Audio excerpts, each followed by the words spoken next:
कार्तिक पूर्णिमा आती है, इस पूर्णिमा को क्या कहते हैं बताओ? देव दीपावली। इस पूर्णिमा को क्या कहते हैं? देव दीपावली। क्यों? क्योंकि पूर्णिमा, कार्तिक पूर्णिमा को, कार्तिक अमावस्या को हम लोग दीपावली मनाते हैं, हाँ या ना? और कार्तिक पूर्णिमा को देव दीपावली, देवता एकादशी को जागे तो जाग कर नहा धो करके वो दीप प्रज्वलित करते हैं, और वो दीप जला करके तीनों लोकों में दीप, जैसे आप दीपावली में कहाँ दीपक जलाते हैं? घर के अंदर, घर के बाहर, है ना? अड़ोसियों पड़ोसियों के घर में भी, आपके और कहीं जगह है, घर है, वहां भी आप जाके दीप जलाते हैं। तो देवताओं का वास मृत्यु लोक में, पृथ्वी पर भी है, स्वर्ग में भी है, और उनका जाना आना बैकुंठ में भी है। इसलिए देव दीपावली के एक दिन पहले, मतलब पूर्णिमा के एक दिन पहले, चतुर्दशी को, कौन सी चतुर्दशी बोला?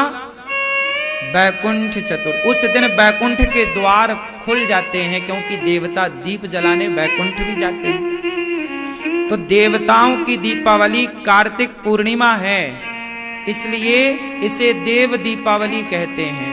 तो देवता जाग कर, नहा धोकर, भगवान का ध्यान करके, फिर सभी देवता मिलजुल करके भोर में सवेरे सवेरे वो दीप जला करके दीपावली मनाते हैं। वो दीपावली मनाते हैं, क्योंकि जब हमारी दीपावली थी तब उनके 2:45 बज रहे थे, 3:45। क्यों? फिर आई एकादशी तो सवेरा हुआ, जाके अब वो दीपावली मनाएंगे।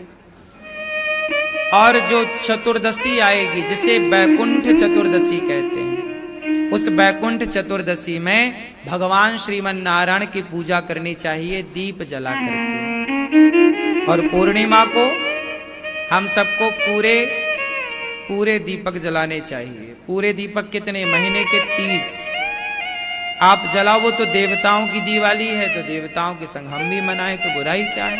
कुछ दीपक जला लो, 5, 10, 11 जलाओ और उत्सव मनाओ। तो ये कार्तिक माह, मैंने आपको एक दिन पहले बताया, कुछ दिन पहले बताया, कि कोई आपसे सवाल करे कि सनातन धर्म में वो कौन सा महीना है जिस माह में सबसे ज्यादा त्योहार होते हैं? तो कार्तिक ही वो माह है जिसमें सबसे ज्यादा सनातन धर्म के एक साथ त्योहार आते हैं। धनतेरस कार्तिक में है ना, दीपावली कार्तिक में, भाई दूज कार्तिक में, गोपाष्टमी कार्तिक में, और छठ पर्व कार्तिक में। छठ पर्व कब? कार्तिक में। अक्षय नवमी कार्तिक में, देव उठनी एकादशी कार्तिक में, बैकुंठ चतुर्दशी कार्तिक में, और देव दीपावली कार्तिक में। ये इतने सारे पर्व हैं कार्तिक के।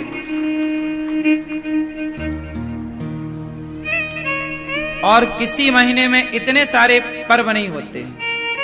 कर दीजिए, कोई अमीर है आज, कोई गरीब है आज, क्यों? सब एक से क्यों नहीं है? उत्तर दो। कोई अमीर क्यों है, कोई गरीब क्यों है? कोई 56 भोग खा रहा है, कोई 2-2 रोटी को तरस रहा है, ऐसा क्यों है? कोई ब्रांडेड कपड़े पहनता है तो कोई फटे कपड़े पहन के घूम रहा है, ऐसा क्यों है? उत्तर दीजिए। सब लोग अपने अपने कर्मों का फल भोग रहे, अच्छे का अच्छा, बुरे का। इसलिए बिंदास जिंदगी जीना चाहिए। जो कर लिया था वो अब भोग रहे हैं, पगले अब गलत ना कर, क्योंकि आज का किया कल वही प्राप्त होगा जो आज किया। सिंपल है।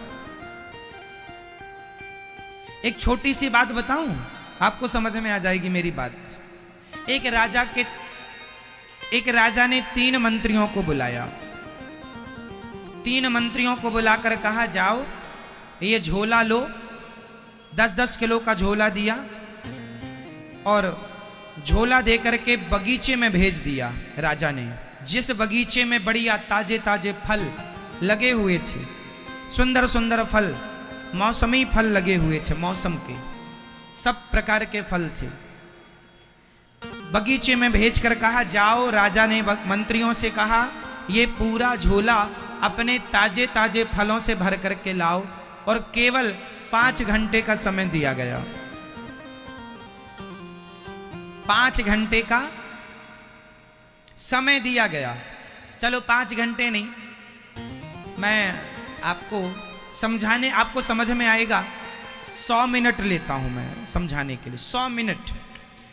जाओ बगीचे में, 100 मिनट में आपको 10 किलो का झोला ताजे ताजे फलों से भर के लाना है। जाओ।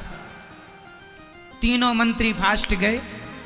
एक मंत्री सोचा कि कोई बात नहीं, ताजे ताजे फटाफट तोड़ लूंगा, थोड़ा विश्राम कर लूं, अभी तो बहुत समय है। ठीक है, बहुत समय, लगभग 1.25 घंटे हैं। क्यों जी, आराम कर लो थोड़ा। एक आदमी, एक मंत्री जाके थोड़ा ठंडी ठंडी हवा लेट गया, और जब लेटा उसकी नींद आ गई। दूसरा मंत्री गया तो वहां पे जो बगीचे का चौकीदार था उससे वो पंचायत करने लगा। जैसे आप लोग कथा में आके भी पंचायत करने लग जाते हैं, ऐसी वो पंचायत करने लगा। पंचायत कर रहा है, दूसरा सो रहा, तीसरा समझदार, उसने समय वेस्ट नहीं किया, समय बर्बाद नहीं, तुरंत पेड़ पर चढ़ा, ताजे ताजे फल तोड़ा, और फल तोड़ करके बैग पैक हो गया झोला, और झोला पैक करके जाने लगा तो देखा उसका सखा मित्र सो रहा। अरे जाग, जगाया, तब तक केवल 10-15 मिनट बचे थे। उसने अब ताजे फल तो तोड़ नहीं पाया, जो हवा से गिर गए थे, जल्दी जल्दी भरा, सड़े ताजे जो मिले वो फल भर लिया। अब दोनों बाहर गए तो वो बाहर पंचायत में इतना मस्त था कि कब 100 मिनट बीत रहे हैं खबर नहीं, उसके पास तो केवल 5-7 मिनट ही बचे। जल्दी जा, अच्छा समय हो गया। हाँ, आदमी पंचायत करने में ना 2-2 घंटे लगाता। जैसे आप लोग जो एक बार खड़े हुए पंचायत करने में, कब 2 घंटे हो गए पता ना चला। कई लोग तो दिन भर प्रपंच करते, दिन भर पंचायत, उसकी चुगली, उसकी बुराई, उसका ये क्या मिलता है आप लोगों को? कौन सा धन्ना सेठ हो जाते हो चुगली करके? दूसरा कैसा है, हमें क्या करना, हम कैसे हैं, ये देखना चाहिए। वो गया तो वो तो अब उसे ना ताजे मिले ना बासे मिले, अब तो वो माटी पत्थर मिट्टी भर के झोला में ले गया। तीनों पहुंचे राजा के सामने, हाजिर हैं। राजा ने चौथे मंत्री को बुलाया, यहां आओ, इन तीनों को अलग अलग जेल में बंद कर दो, और खाने को वही देना जो इनके झोले में इन्होंने भरा है। तीनों को अलग अलग जेल में बंद किया राजा ने। अब जिसने ताजे ताजे फल भरे थे उसे तो कोई दिक्कत ना भाई, आराम से 2 सवेरे खाए, 2 शाम के खाए, मस्त। दूसरा जो सो रहा था, जो सोवत है वो खोवत है, जो जागत है वो, इसलिए ज्यादा ना सोया करो। सवेरा हो गया, 4 बज गए, 5 बज गए, जागो, सवेरे का सूर्योदय देखो, सवेरे भगवान सूर्य को नमस्कार करो, जागो, उठ जाग मुसाफिर भोर भई, अब रैन कहां तू सोवत है। भगवान का चिंतन करो, शांति। सो रहा था, सड़े फल भर लिया, अब सड़े फल खाया तो बीमार पड़ गया। अब बीमार पड़ा, चिल्ला रहा, मुझे यहां दर्द हो रहा, पेट में दर्द है, यहां दर्द है। अब बताओ उसके दर्द का जिम्मेदार कौन है? जोर से, जोर से, कौन? वो स्वयं। और तीसरे की हालत सबसे ज्यादा डाउन थी, पंचायती, और कर ले पंचायत। वो फल न भर पाया, माटी पत्थर, उसको लगा राजा टाइम पास करने के लिए भेजे, अब माटी खा, पत्थर खा, और कर ले पंचायत। हा? इसलिए मेरी मां, पंचायत बिल्कुल ना किया करो। अब बताइए, वो भूखा मरने लगा, उसकी मृत्यु का जिम्मेदार कौन? भूखा मर गया। और ये जो ताजे ताजे फल तोड़ा था, अब ये मस्त खाया पिया पड़ा है, आनंद से मस्त है, इसकी खुशी का जिम्मेदार कौन है? इसके सुख का जिम्मेदार कौन है?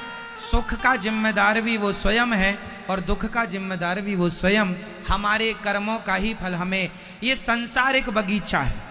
एक राजा ने मंत्री को बगीचा भेजा। एक राजा है भगवान, मंत्री है हम सब। हमें एक झोला दिया भगवान ने और कितने मिनट का समय दिया? 100 साल की उम्र देकर भगवान ने आपको संसार के बगीचे में भेजा है। जाओ अच्छे अच्छे कर्मों के फल समेट समेट करके लाओ। लेकिन इस यहाँ आकर हम अच्छे अच्छे कर्म ना करके कभी प्रपंच करते हैं, कभी सोने में समय बर्बाद करते हैं, कभी शराब पीने में समय लगाते हैं, कभी उल्टे कामों में समय लगाते हैं। अरे भाई, समझदार वो नहीं है जो प्रपंच कर रहा, समझदार वो नहीं है जो दिन भर सो रहा, समझदार वो है जो अपने कल्याण करने में लगा हुआ है, अच्छे काम करने में लगा हुआ है, मेहनत करने में लगा हुआ, परोपकार करने में लगा हुआ। क्योंकि यहां सदा कोई ना रहेगा, सदा ना रहा है, सदा ना रहेगा जमाना किसी का। बताओ आप अभी और कितने दिन रहोगे संसार में? नहीं मालूम, हमें मालूम है, हमसे पूछ लो। आपको नहीं मालूम, हमें मालूम है। हम बता देंगे आप कितने दिन तक रहेंगे। कितने दिन रहेंगे आप लोग? आप लोग ये ना कहा करो हमें मालूम नहीं है, आज हम बताएंगे आपको मालूम हो जाएगा। आप लोगों को ज्यादा से ज्यादा 80 साल, 90 साल और ज्यादा तो 100 साल। इससे ज्यादा क्या? 100 साल से ज्यादा जी पाओगी मेरी माँ डालडा घी खाने वाली मैया? नहीं। रिफाइंड का तेल खाने वाले 80 जा पाएंगे? अब पिज्जा बर्गर खाने वाले अब कहां तक पहुंचेंगे? आप देख लो। वो पुराने जमाने में शुद्ध घी खाने वाले 100 पार कर गए। अब वो शुद्ध घी नहीं है। तुम गाय पालते ही नहीं, सेवा करते नहीं तो शुद्ध मिलता नहीं। बाजार में जो दूध मिलता है मलाई निकाल के मिलता है, अर्थात वो क्रीम निकाल लेते हैं, मक्खन पहले ही निकाल लेते हैं। वो खा के तुम कितना जियोगे? इंजेक्शन वाली लौकी खा के कितना जी लोगे? दवाई वाला सामान खा के, दवाई वाला खाद्य पदार्थ खा के कितना जी लोगे? इसलिए हम बता दें कितना जियोगे। बहुत तो बहुत 80 साल, और लो तो 90 और 95 तक तो चले ही जाना। 100 तक रह गए तो घर वाले कहेंगे भगवान उठा लो, इन्हें उठा लो, तुम्हारे नाम की प्रार्थनाएं चालू हो जाएंगी। इसलिए समय से मर जाना भी समझदारी है। क्यों मेरी माँ? समय से मर जाना समझदारी है। बहु जीना बहु जोतना क्यों ना मुसीबत होए, कहावत बुजुर्गों की है। बहुत जीना भी मुसीबत है। मर ही नहीं रहा है आदमी। 100 साल हो गए फिर भी नहीं मर रहा। बहू जहां जाती है, हे भगवान ससुर जी को उठा लो। बेटा जहां जाता, महाराज ऐसा आशीर्वाद दो, फलाने चले जाएं। और 100 साल पार हो गए, खटिया में सब मलमूत्र हो रहा है, थक गए करते करते। ऐसा जीवन भी 100 साल जी के करोगे क्या? जीवन वो अच्छा है चलते फिरते चले जाएं। क्यों मेरी मां? तो आप लोग ज्यादा उम्मीद ना करना। आपके हिसाब से कितना चलोगी आप मैया? तो फिर तैयारी करो अपनी। हाँ, भगवान के चिंतन में लगो। गई बहुत थोड़ी रही नारायण अवचेत। अब कहां उलझी पड़ी हो बहू बेटा नाती पोता मेरा मेरी में। अब तो सबसे सुलझ कर बस गोविंद मेरो है, गोपाल मेरो है। ये सार्थक चीज है। भगवान में मन लगाओ, यही सार है जीवन का। उलझे ना पड़े रहना। बहुत गई थोड़ी रही नारायण अवचेत, काल चिरैया चुग रही निस दिन आयु खेत। क्यों जी? बची कितनी है आपकी? आप सब लोग अपना अपना गणित लगा लो।